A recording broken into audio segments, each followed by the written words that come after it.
À Paris, le CAC 40 est parfaitement étal. Mer d'huile, on est vraiment parfaitement stable. On va rejoindre Romain Daubry tout de suite depuis Bourse Direct. Bonjour Romain, ravi de vous retrouver.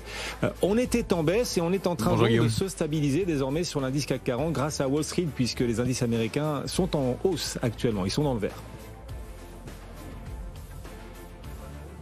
Oui, effectivement, une situation d'attente toujours et encore sur les marchés, mais d'attente en partie basse. On attend au-delà de niveaux de support importants.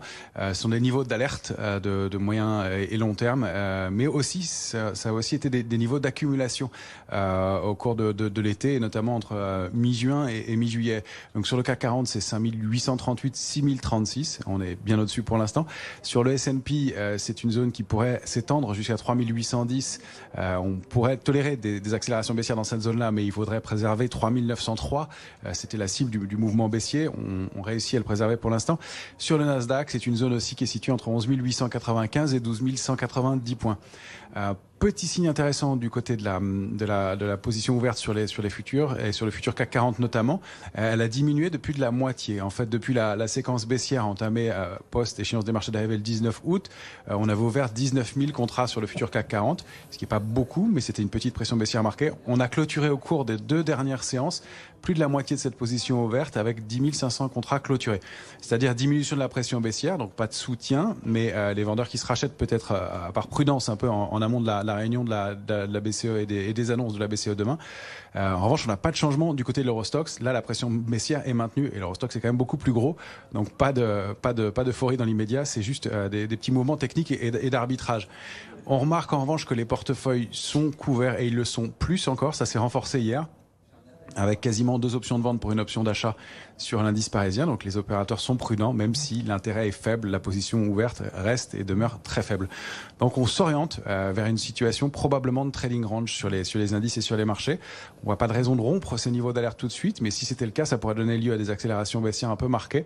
En revanche, qu'on reste un peu en partie basse et qu'on n'ait pas de raison de payer à court terme, ça semble être bien le scénario qui se met en place.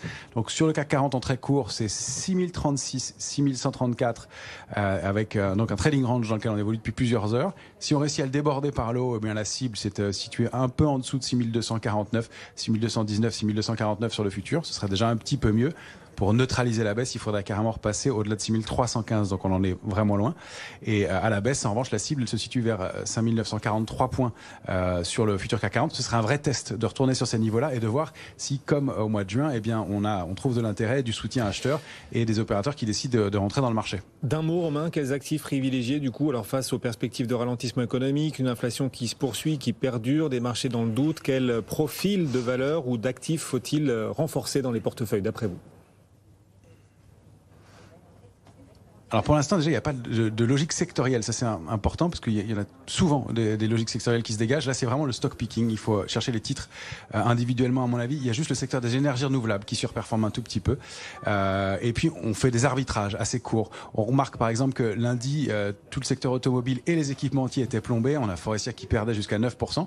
Et bien on voit que les titres ont déjà retrouvé leur niveau quasiment en tout cas de lundi et donc récupérer de cette baisse. Donc on voit des petits arbitrages et peut-être un peu d'intérêt sur des niveaux d'accumulation.